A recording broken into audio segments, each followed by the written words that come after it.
नमस्कार दोस्तों, कैसे हैं? उम्मीद करते हैं बहुत ही मस्त होंगे, बढ़िया होंगे, शानदार होंगे और जानदार होंगे। तो आज अपन लोग एसएससी जीडी का जो है अगला क्लास करने वाले हैं। अपन लोग शब्द विचार पूरा का पूरा कवर कर चुके हैं।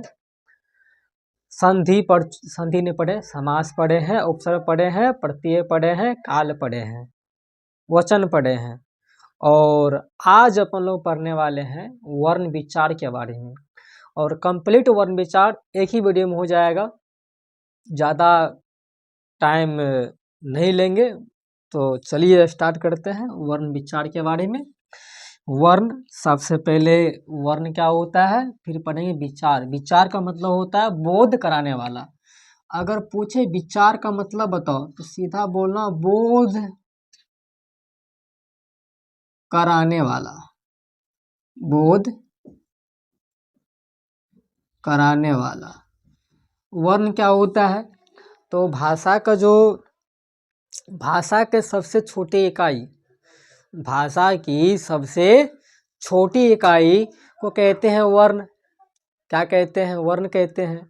आपसे यही पूछेगा भाषा की सबसे छोटी इकाई का नाम बताओ, सर वर्ण कहते हैं। उसे क्या कहेंगे? वर्ण कहेंगे। ये बच्चा वाला क्वेश्चन है। अब जानते हैं वर्ण विचार क्या होता है। सीधा मतलब वर्ण के बारे में अगर क्या करते हैं हम लोग, बढ़िया से उसको उच्चारित करते हैं, लिखते हैं, इसे क्या कहते हैं? वर्ण विचार कहते हैं। ये बच्चा वाला पार्ट है। अब आते हैं मेन पार्ट पे कि वर्ण कितना प्रकार का होता है। तो याद रखना, वर्ण आपका दो प्रकार का होता है। एक स्वर वर्ण होता है, एक व्यंजन वर्ण होता है। और वर्णमाला किसे कहते हैं? तो वर्णों का जो समूह है उसे वर्णमाला कहेंगे। वर्णमाला कितना होता है बताओ? वर्णमाला कितना होता है? कोई कहेगा 52 होता है। तो 52 वर्ण की संख्या हो गया। वर्णमाला किसे कहते हैं? कितना होता है? तो वर्णमाला किसे कहते हैं? वर्णों का समूह वर्णमाला कहलाता है। वर्णमाला एक ही होता है। और वर्णमाला में जो वर्ण आता है, कितना वर्ण आता है? 52 वर्ण आता है। तो कह सकते हैं वर्णों की कितनी संख्या होती है? तो 52 संख्या होती है। कुल वर्णों की संख्या कितनी होती है? तो 52 होती है। याद रखना, ये इम्पोर्टेंट क्वेश्चन है कि वर्णों की कितनी संख्या होती है? तो 52 होती है। कोई दिक्कत? चलिए आगे बढ़ते हैं। वर्ण के प्रकार पे थे अपन लोग। तो दो प्रकार होता है, एक स्वर वर्ण और एक व्यंजन वर्ण। स्वर वर्ण को बोलते हैं स्वतंत्र वर्ण। याद रखना, स्वतंत्र वर्ण। स्वतंत्र वर्ण, स्वतंत्र मतलब क्या होता है? आप स्वतंत्र हो या नहीं। अगर आप पे किसी का दबाव नहीं है, प्रेशर नहीं है, अपने मन का करते हो, आप स्वतंत्र हो। हाँ या ना? हाँ सर, स्वतंत्र है। तो इसका मतलब समझो स्वर वर्ण का, कि ऐसा वर्ण जिसके उच्चारण में किसी अन्य वर्ण की सहायता ना लेनी पड़े। जिसके उच्चारण में किसी अन्य वर्ण की सहायता ना लेनी पड़े उसे कहते हैं स्वर वर्ण। किसी प्रकार का कोई प्रेशर नहीं, कोई दबाव नहीं है, खुद का राजा रहेगा। आगे इंपॉर्टेंट क्वेश्चन आता है इसका, ये बताओ स्वर वर्ण की कितनी संख्या होती है? बहुत ही इंपॉर्टेंट है। इसकी संख्या कितनी होती है? इसकी संख्या कितनी होती है? याद रखना 11। अब 11 कौन कौन है? तो बचपन में अपन लोग सबसे पहले पढ़ने सीखे थे अ, याद है? फिर आ, फिर हर्ष ई, फिर दीर्घ ई, फिर हर्ष उ, फिर दीर्घ उ, फिर लास्ट में री पढ़े थे। फिर पढ़े थे ए, याद है नहीं है? फिर आई, फिर ओ, फिर औ, ये पढ़े थे। और फिर पढ़े थे आपका दो और पढ़े थे, उसका नाम हम यहाँ लिख देते हैं ऊपर में, अनुस्वार और विसर्ग। ये अपन लोग पढ़े हैं। अरे हाँ, पढ़े हैं कि नहीं पढ़े? बिल्कुल पढ़े हैं।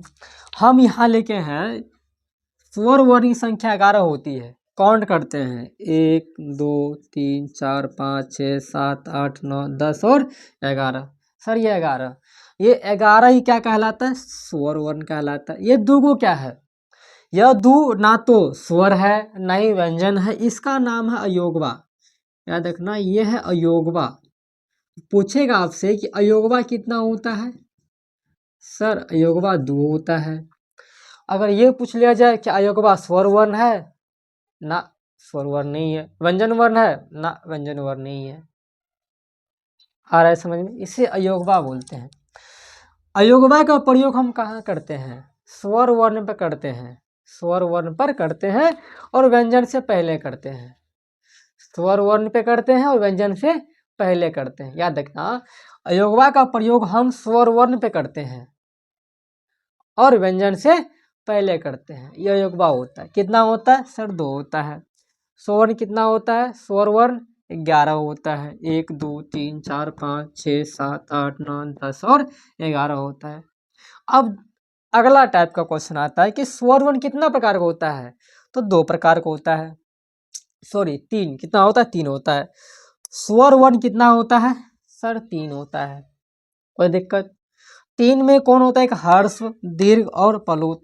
हर्ष को बोलते हैं मूल स्वर, याद रखना हर्ष को हम क्या बोलते हैं, मूल स्वर बोलते हैं, मूल स्वर बोलते हैं।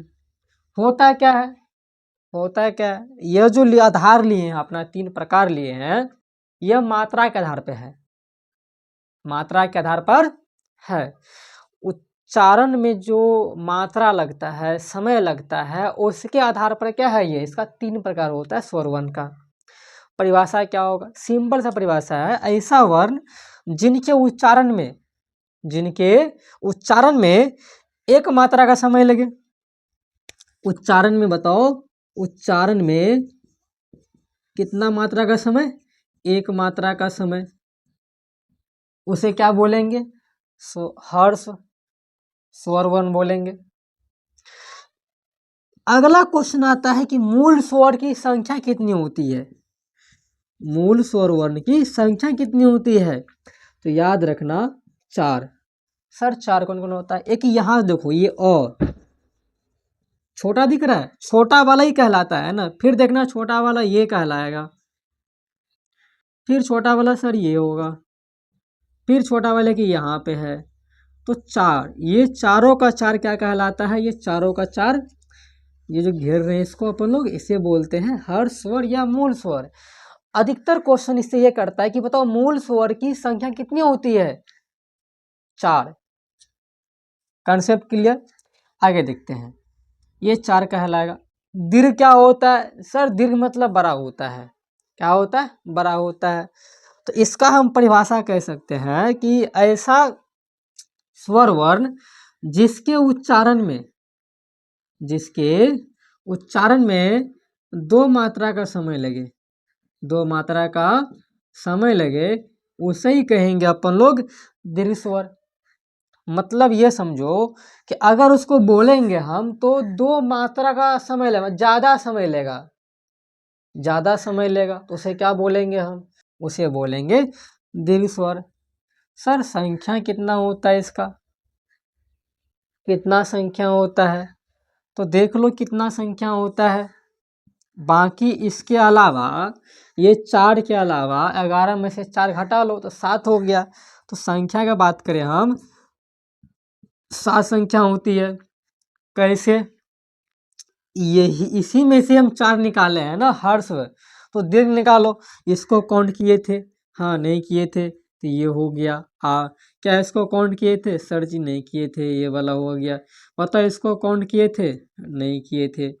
क्या बताओ ए को काउंट किए थे सर, कोई ना किए, तो उसके बाद तो ए आई ओ औ, ये 7, 3 3 6 1 7, ये 7 क्या कहलाता है, ये कहलाता है आपका दीर्घ स्वर वर्ण। संख्या आपका कितना रहेगा, 7 रहेगा, ये हो गया, कोई दिक्कत यहाँ तक। ये प्लुत क्या होता है, अब अगर गौर से देखोगे तो 1 मात्रा का समय, 2 मात्रा का समय, मतलब इसमें कितना मात्रा का समय लगेगा, तो इसमें आपका लगेगा 3 मात्रा का समय, 3 मात्रा का समय। 3 से ज़्यादा भी हो सकता है, 3 से ज़्यादा भी हो सकता है। जैसे इसका अगर एग्जाम्पल ले हम, तो आप लोग कहीं कहीं इस टाइप का देखे होंगे लिखा हुआ, आप कहीं कहीं पर इस टाइप से कहीं देखे होंगे लिखा हुआ, या आप ये देखे होंगे कहीं कहीं पे कि इस टाइप से कहीं लिखा होता है किताबों में। बताओ, देखे हैं ना? तो इसको देखे हैं तो ये क्या है? यही तो पलूत है। क्या पलूत है? ये 3 दिख रहा है यहाँ पर, एक यहाँ पे दिख रहा है, तो इसका मतलब होता है उस चीज को ना लगातार 3 बार पढ़ना है। जैसे ओम है तो यहाँ डायरेक्ट ओम नहीं पढ़ देंगे, कैसे पढ़ेंगे? ओम। ओ जो ध्वनि है इसको क्या करना, लगातार पढ़ना है 3 बार। ओम, हे राम, इस टाइप से इसे बोलते हैं पलूत। क्या बोलते हैं? पलूत। तो आपका जितना भी है ये इधर क्लियर हो गया इधर वाला? कोई दिक्कत इसमें? अगर दिक्कत है तो आप पूछ सकते हैं। चलिए आगे बढ़ते हैं। व्यंजन क्या होता है? व्यंजन का एक और नाम होता है अस्वतंत्र वर्ण। अस्वतंत्र वर्ण, अस्वतंत्र वर्ण। अब बताओ, जो कोई अस्वतंत्र रहेगा, स्वतंत्र नहीं रहेगा, उस पे किसी न किसी का प्रेशर रहेगा, दबाव रहेगा। हाँ बिल्कुल रहेगा। तो इसमें क्या होता है कि ऐसा वर्ण जिसके उच्चारण में किसी अन्य वर्ण का सहायता लेनी पड़े, अन्य वर्ण का सहायता लेनी पड़े। इसमें याद रखना, अन्य वर्ण का क्या लेते हैं सर? सहायता लेते हैं, हेल्प लेते हैं, मदद मांगते हैं और तभी बोल पाते हैं। किसका लेंगे लेकिन? अन्य वर्ण किसका लेंगे? तो याद रखना, अन्य वर्ण में हम क्या लेंगे? स्वर वर्ण का ही सहायता लेंगे, स्वर वर्ण का सहायता लेंगे। उसे क्या बोलेंगे? व्यंजन वर्ण बोलेंगे। और स्वर वर्ण 11 होता है, मतलब हमने पहले क्या किए हैं? पढ़ लिए हैं। अगर बात करें कि इसका व्यंजन का कितनी संख्या होती है, व्यंजन की कितनी संख्या होती है, बताओ आप लोग, कितनी होती है? जल्दी बताओ सर। 33 होती है। कितनी होती है? 33 होती है। 33 गिनते हैं कौन कौन? पहले से एग्जाम्पल समझो, एक गिनने से एग्जाम्पल। जैसे आप लोग क पढ़ते हैं ना, जब क पढ़ते हैं, क एक व्यंजन वर्ण है, तो क जब पढ़ते हैं तो लास्ट का ध्वनि क्या सुना पड़ता है सर? अ सुना पड़ता है। क क क क में अ आता है, तो यही अ है ना, स्वर वर्ण है। अगर इसको बाहर निकाले हम, तो पहले क में हमको अ दिख रहा है, दिख नहीं, सुनाई दे रहा है। जब अ सुनाई दे रहा है तो अ को बाहर निकालेंगे, और जब अ बाहर निकालेगा तो क में हलंत लगाएंगे, इसे हलंत बोलते हैं। और हलंत क्या होता है? याद रखना, हलंत लगने से उसका जो है वो आधा में उसको क्या करते हैं? काउंट करते हैं, वो पूरा नहीं होता है। जब हलंत का प्रयोग लग जाता है वर्ण पर, तो ये समझो उस वर्ण का जो वैल्यू है आधा है। क्या आधा है? तो कह सकते हैं यहाँ पे यह क पूरा क्या है? नहीं है। क्यों क पूरा नहीं है? क्योंकि इस क में हलंत लगाए हैं और अ को बाहर निकाले हैं। तो अब यहाँ फाइनली ये देखो कि इस अ में, यानी कि क में, क से क्या निकाले हैं? अ, और अ क्या है? स्वर वर्ण है। और जब स्वर वर्ण है तो मेरा परिभाषा बिल्कुल ही ठीक है। जिस वर्ण के उच्चारण में किसी अन्य वर्ण की सहायता लेनी पड़े, अन्य मतलब किसकी? स्वर वर्ण की। और जब क बोलते हैं तो क में क्या आता है? अ स्वर वर्ण आता है। Concept clear? अब देखते हैं, अब इसकी संख्या कितनी होती है सर? 33 होती है। गिनते हैं। आप लोग पढ़े होंगे क ख ग घ अंग। तो यहाँ पर चार्ट बनाया है, एक साइड लिखे हैं वर्ग, एक साइड लिखे हैं व्यंजन वर्ण। व्यंजन वर्ण, ये वर्ग क्या होता है? मैथ में पढ़े होंगे, ये वर्ग मतलब स्क्वायर होता है, लेकिन हिंदी में वर्ग मतलब होता है इसे 5 वर्णों का समूह हो। इस वर्ग मतलब होता है 5 वर्णों का समूह। 5 वर्ण आएगा उसमें, उसे वर्ग बोलेंगे। कितना वर्ग होता है? 1 2 3 4 5 होता है। कौन कौन होता है? चलिए पढ़ते हैं। क वर्ग, तो क वर्ग में क ख ग घ अंग। पढ़े नहीं पढ़े? बिल्कुल पढ़े हैं। च वर्ग में च छ ज झ य, ट वर्ग में ट ठ ड ढ न, त वर्ग में त थ द ध न, प में प फ ब भ म। ये हो रहा है। अगर गिने हम इधर से 1 2 3 4 और 5, 5 का समूह बना रहा है। 1 2 3 4 5, 5 गुना 5 कितना होता है सर? 25 होता है। तो ये इसकी संख्या कितनी हो गई? ये 25 हो गई। इन 25 को बोलते हैं स्पर्श व्यंजन वर्ण,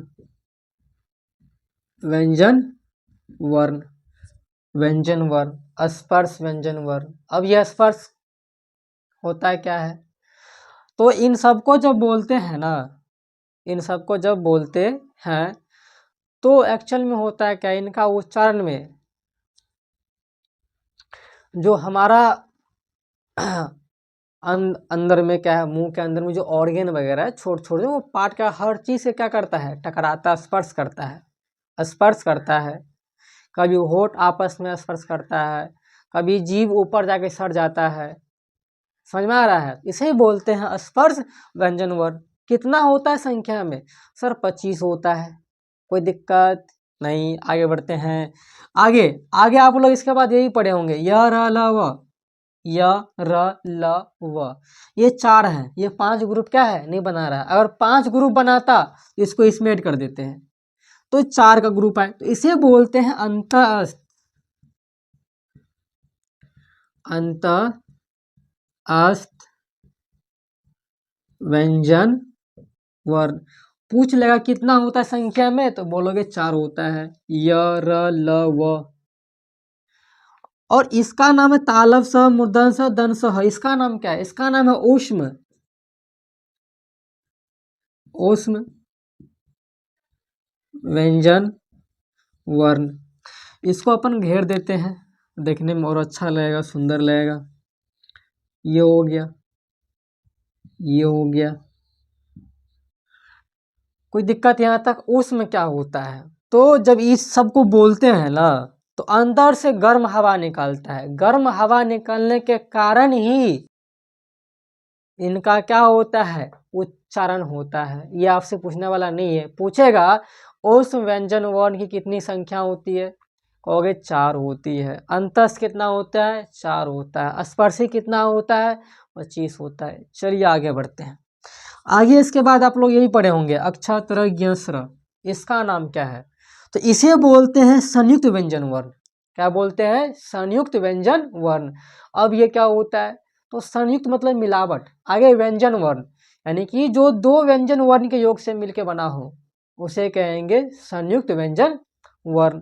इसमें कैसे बनता है ये चल जानते हैं। ऐसे अक्षा है, तो अक्षा कैसे बनता है? तो क हलंत, ये मूर्धन्य स से क्या बनता है? अक्षा बनता है, याद रखना।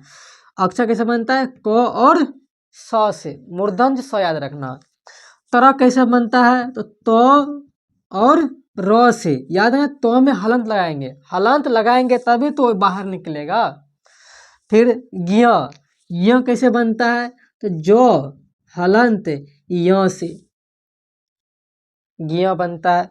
सर कैसे बनता है? तो तालब श हलंत प्लस र से। अब देखोगे सर ये क भी व्यंजन वर्ण है और मूर्धन्य स भी व्यंजन वर्ण है। अभी जस्ट यहाँ पढ़े हैं। तो जब 2 व्यंजन वर्ण के योग से एक वर्ण बनता है उसे कहते हैं संयुक्त व्यंजन वर्ण। अगर इनका हम नामकरण करें तो कह सकते हैं संयुक्त व्यंजन वर्ण, संयुक्त व्यंजन वर्ण। हो गया। कितना होता है संख्या में? 4 होता है। ये कितना होता है? 4 होता है। ये कितना होता है? 4 होता है। 25 ऊपर वाला होता है।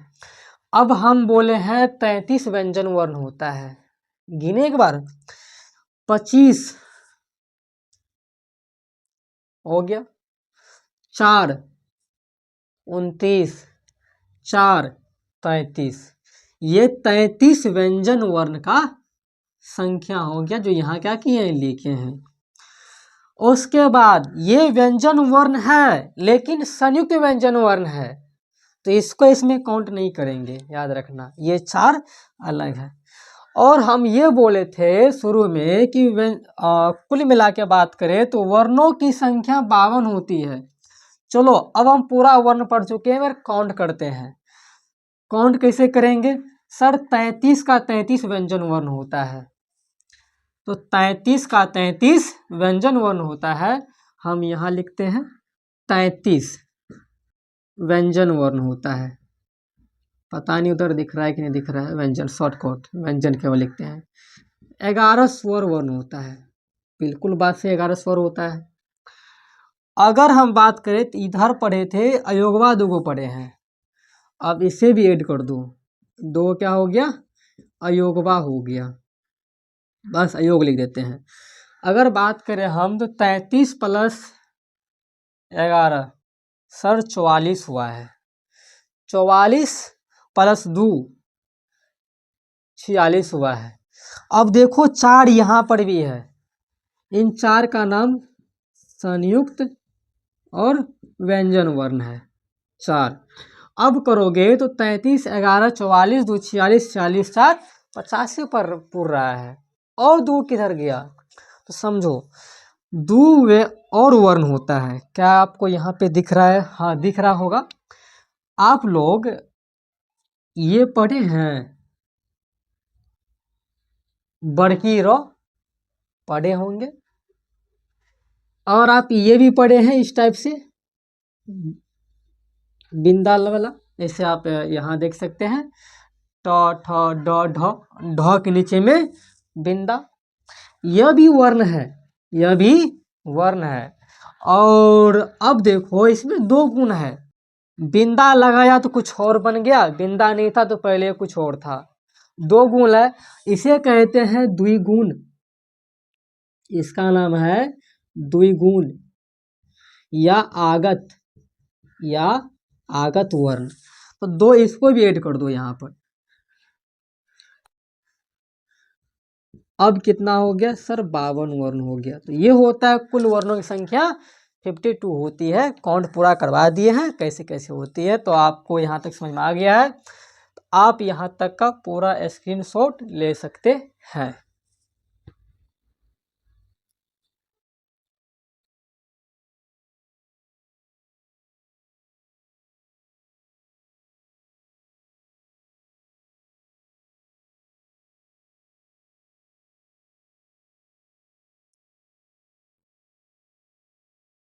उम्मीद करते हैं कि आप लोग यहाँ तक के स्क्रीनशॉट ले लिए होंगे।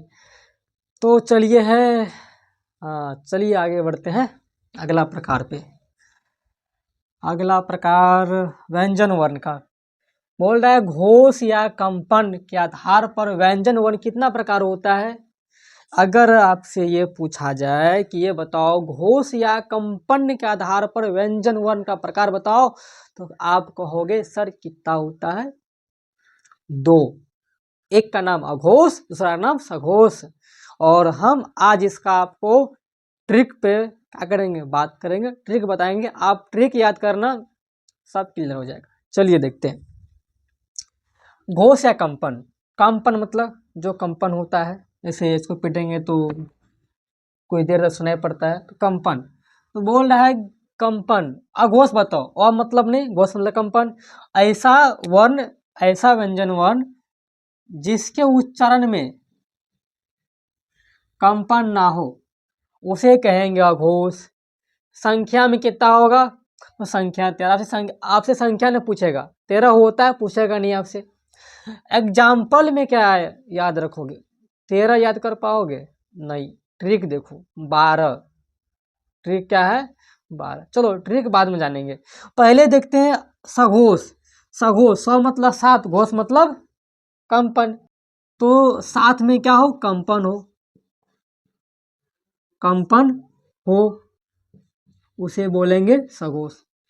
संख्या 31, जैसे 31 को होगा, याद नहीं कर पाओगे। ट्रिक आता है सघोष अघोष का ट्रिक। तो आप दिमाग में रखना, पहले अघोष फिर सघोष। 12 345, 12 345 याद रखना, 12 345 इसका ट्रिक है, 12 345। और ये 12 क्या है, अभी आपको जस्ट पहले पढ़ाए थे वर्ग के बारे में, पहला वर्ग इस टाइप से पढ़ाए थे। हाँ याद रखना, इस टाइप से क क ख ग घ अंग बोले थे। फिर च छ ज झ य 1 2 3 4 और 5। बोलो भैया पढ़ाए थे? हाँ पढ़ाए थे। तो वही है यहाँ पर 12 345, मतलब ये इधर वाला जितना भी आएगा इसमें सबका सब अघोष कहलाएगा। सर क्या सब आएगा? सर क ख आएगा, च छ आएगा, ट ठ आएगा, ड ढ आएगा, आएगा नहीं? प फ आएगा, आएगा कि ना आएगा? हाँ आएगा, आएगा। तो गिनो, एक क हो गया, क के बाद च हो गया, ट हो गया, त हो गया और प हो गया। 1 2 3 4 5 डबल डबल ले रहे हैं, 5 दूनी 10, वेरी गुड। और उसके बाद देखो 10 के बाद 1 यहाँ पर, 2 यहाँ पर, 3 यहाँ पर, कितना हो गया? 13 हो गया। आपको ये याद करना है केवल, तालव्य श, मूर्धन्य ष, दंत स अघोष होता है। अघोष का ट्रिक पता है आपको, बता दिए हैं, जान लिए हैं। अब सघोष का देखो, इधर बोले थे 12 345, ऐसे याद, आंख बंद करो, बोलो 12 345। 12 में क ख च छ ट ठ त थ प फ, तालव्य स, मूर्धन्य स, दंत स, 3 सब मिला कितना हो गया? 13 हो गया। जब आपको याद होता है ना तो आप आंख बंद करो और बोलते चलो, सब क्लियर हो जाएगा। अघोष में करे थे 345, 345। अब ये 3 4 5 क्या है? तो इधर वाला 3 4 5 इधर वाला, इसे क ख हो गया तो ग घ अंग, ज झ य, ड ढ मूर्धन्य न, द ध दंत न, इस टाइप से ये वाला।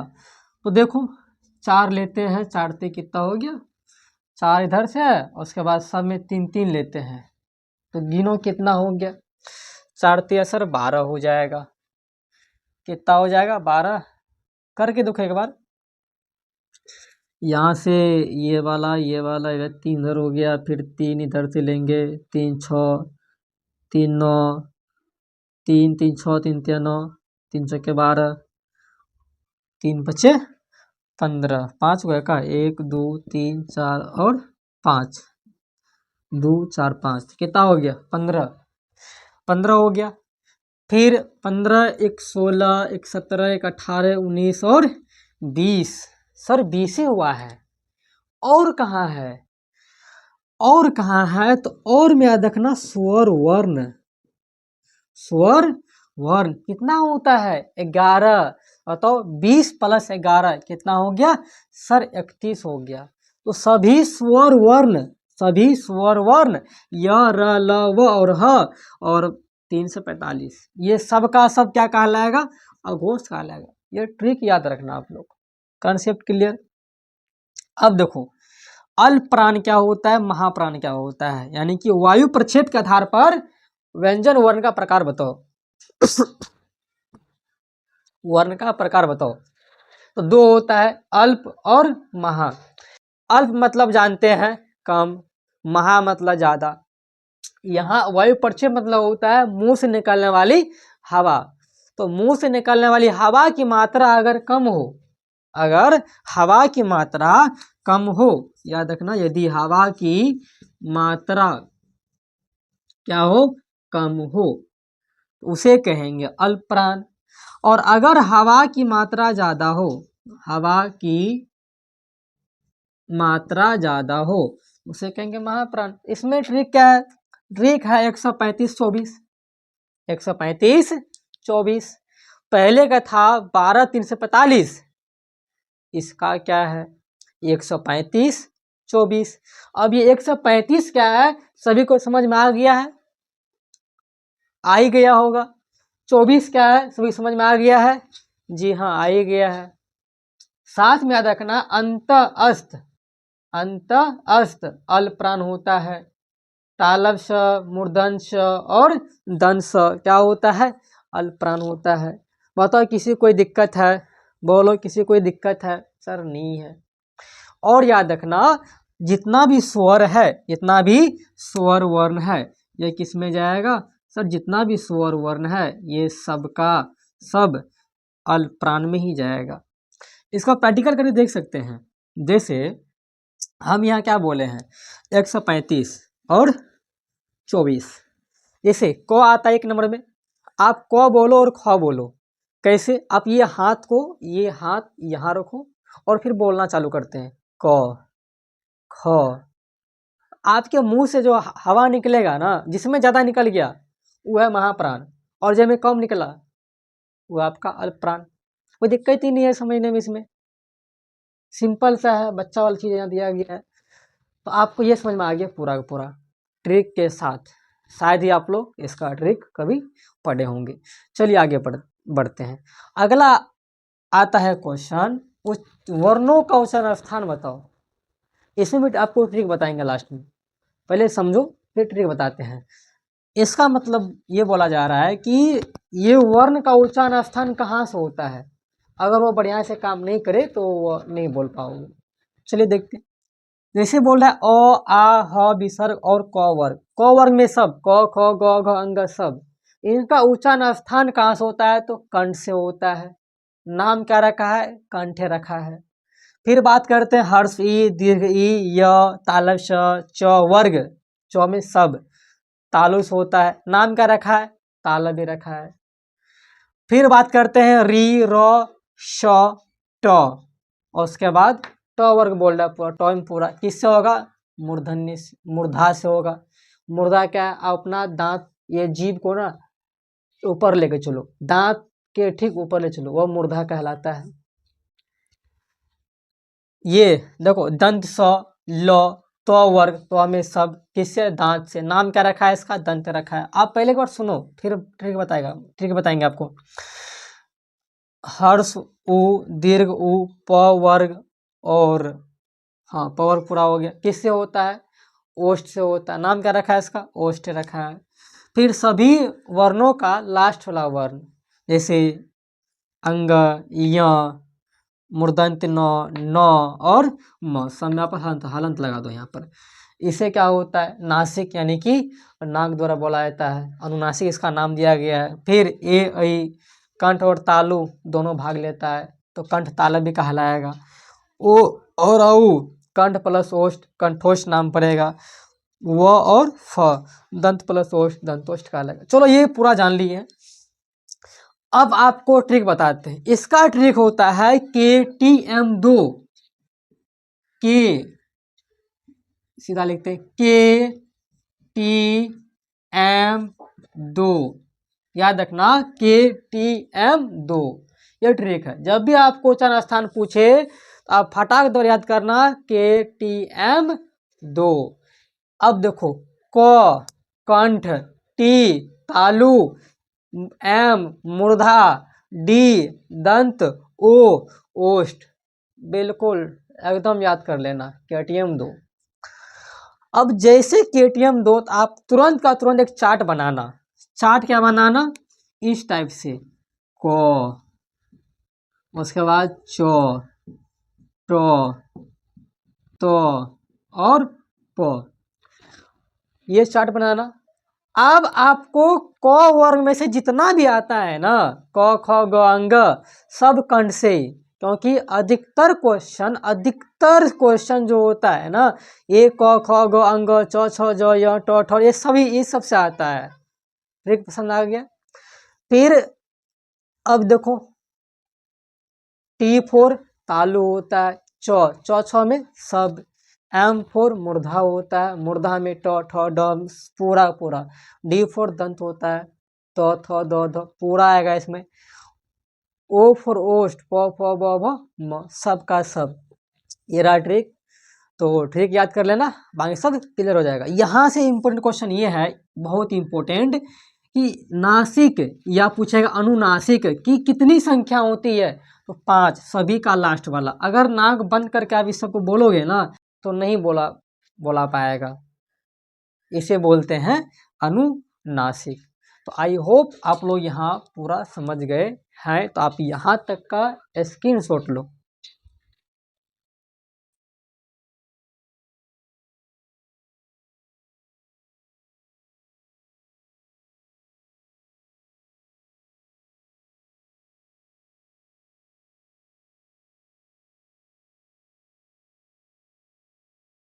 उम्मीद करते हैं आप लोग स्क्रीनशॉट ले लिए होंगे।